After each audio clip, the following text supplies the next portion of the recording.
একটা বয়সের পর নিজের চারদিকে একটা অদৃশ্য গণ্ডি টেনে নেওয়া ভালো, যেটা পার করা যার তার কম্য নয়।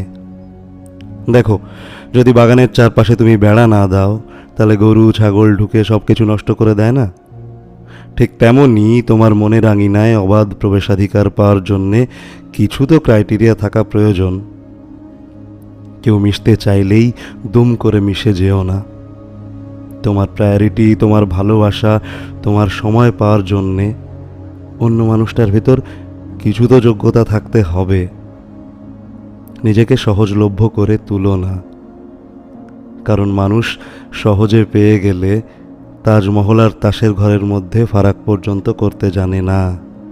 সেই জন্যেই বলছি, অভিজ্ঞতা শিখিয়েছে কোনো মানুষের সাথে মেশার আগে একটু ছেঁকে নিয়ে বুঝে নিয়ে মেশা উচিত। হ্যাঁ, তাতে হয়তো জীবনে মানুষের সংখ্যা কমবে, কিন্তু বিশ্বাস করো, জীবনে শান্তি থাকবে। বুঝলে?